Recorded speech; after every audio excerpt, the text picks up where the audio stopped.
So I'm in this little cafe down here the other day, and these two guys walk in and they're looking over the special, and the waitress comes over to take their order, and one guy looks at her and says, "I like one of them there quickies."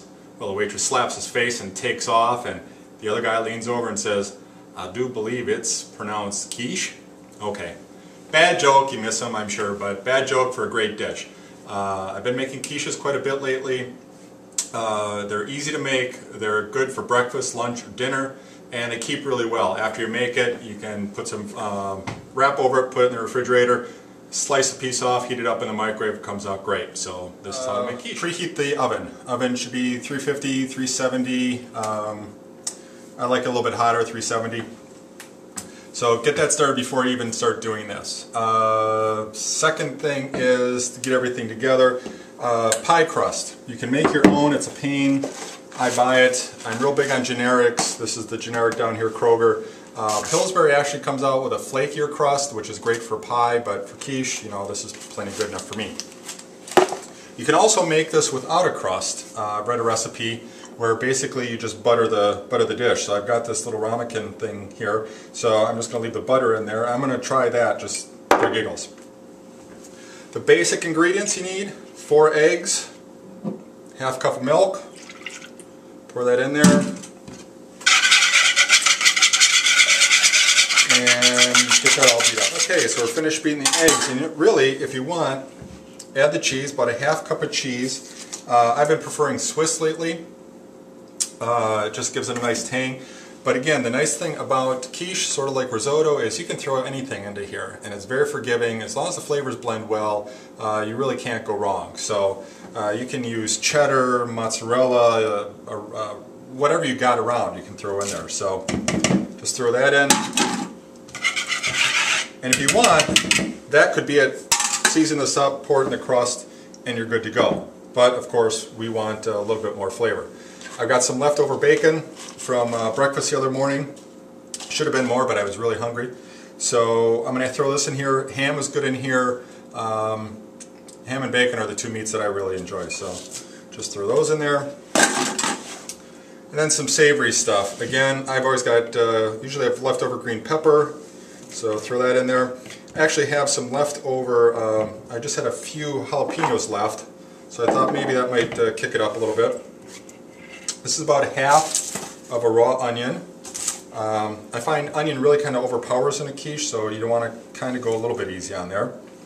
And I had a leftover Romano tomato, so this is, I don't need to seed this, it's one of those hardier tomatoes, so throw that all in there. And again, real forgiving. You know, throw anything in here you want, just kind of swish it around. I do like spinach as well. So I mentioned the other day that fancy chiffonade. Basically you stack your leaves, you kind of roll them up and then just cut them nice and fine. And you get this fancy chiffonade cut. And we throw that in there. Mix that up. Some kosher salt. Oh, that's a little too much. Garlic powder, I don't use chopped up garlic because those get too big of a piece, so just a little bit of garlic powder. Again, you can throw other spices in here, some pepper if you want. And you get this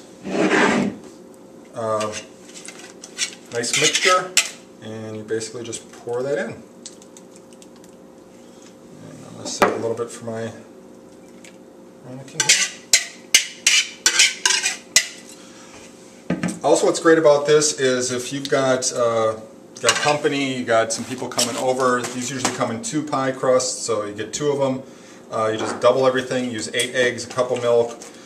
In addition, with the milk, you can use, that was skim milk, that's what I've got around. You can use whole milk, you can use cream. If you use cream, it gives it more body, which is nice.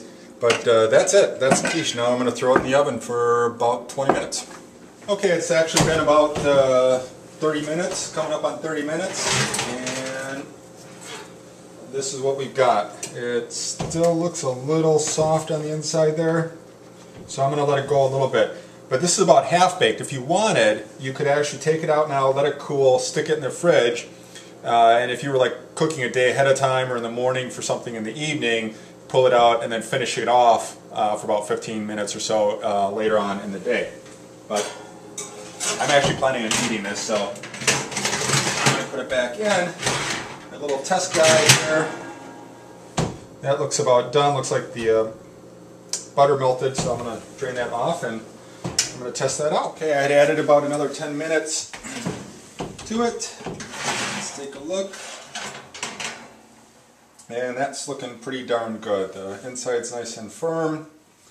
Crust is nice and brown. So we're going to let that sit, and I'd let it sit for a good 5-10 minutes. Let it cool down.